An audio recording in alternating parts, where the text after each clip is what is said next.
क्या आप किसी प्रॉपर्टी में निवेश करने का सोच रहे हैं लेकिन महंगे होते रियल एस्टेट के बीच आपका कैलकुलेशन बिगड़ रहा है। ऐसे में रेंट यील्ड को कैलकुलेट कर आप आसानी से अपना ये बड़ा इन्वेस्टमेंट डिसीजन बना सकते हैं। दरअसल कोई भी प्रॉपर्टी खरीदते वक्त अक्सर लोग सोचते हैं कि जिस प्रॉपर्टी की कीमत कम है या फिर यानी वो सस्ती है, जिसकी कीमत करोड़ों में है वो फिर महंगी है।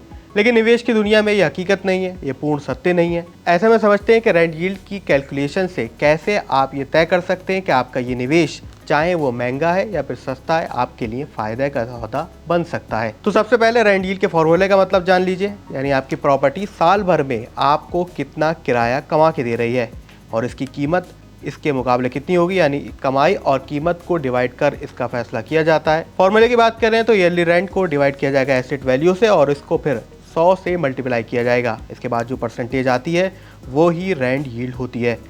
अब इस कैलकुलेशन को दो अलग अलग प्रॉपर्टी के केसेस के लिहाज से समझते हैं। सबसे पहले केस 1 में आपने एक प्राइम लोकेशन पर 1 करोड़ का कोई फ्लैट खरीदा। अब इसमें आपको हर महीने 20,000 रुपये का किराया मिल रहा है, यानी ईयरली आपकी रेंटल इनकम यहाँ पर हुई 2,40,000 के आसपास। इस कैलकुलेशन के हिसाब से 2.4% आपका रेंट यील्ड बनता है। अब आते हैं केस 2 में। मान लीजिए आपने इसी एक डेवलपिंग एरिया में करीब 40 लाख का प्रॉपर्टी खरीदी और वहाँ से आपको हर महीने भी 20,000 का किराया मिल रहा है। अब सालाना किराया 2,40,000 इस सिचुएशन में भी है, लेकिन यहाँ पर रेंट यील्ड लगभग 6% के आसपास है। अब ध्यान दीजिए, दोनों ही सिचुएशन में किराया लगभग सेम मिल रहा है, केस 1 में भी और केस 2 में भी। लेकिन केस 2 में आपका इन्वेस्टमेंट सिर्फ 40 लाख है, केस 1 में आपका 1 करोड़ के आसपास था। अब क्योंकि 40 लाख वाली प्रॉपर्टी में आपको कम पैसे लगाना पड़ रहे हैं, तो यानी यहाँ पर आपका कैश फ्लो भी बना रहेगा।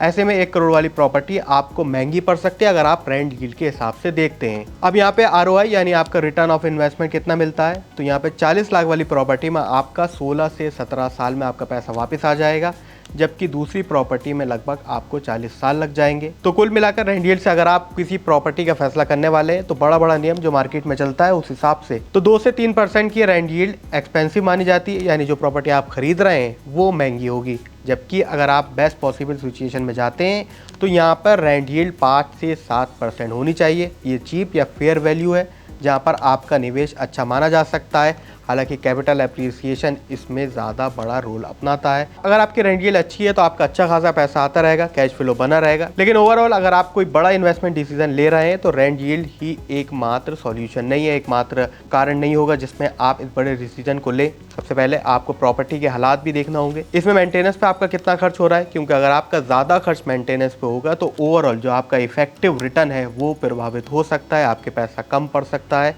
आपकी कमाई कम पड़ सकती है। दूसरा फैक्टर है ऑक्यूपेंसी रिस्क, यानी अगर आपका फ्लैट आप कोई खरीद रहे हैं ये कितने टाइम तक खाली रहेगा, अगर इसमें किराएदार आसानी से मिल रहे हैं, इलाका कैसा है, इस पर भी आपका कुल कमाई यहाँ पर निर्भर करेगी। इसके बाद है कैपिटल एप्रिसिएशन, यानी सबसे इम्पॉर्टेंट पार्ट, क्या अगर आपकी कोई प्रॉपर्टी है और वो कैसे एरिया में किस हिसाब से उस इलाके की कीमत बढ़ रही है, इस हिसाब से आपका ओवरऑल इन्वेस्टमेंट तय होगा।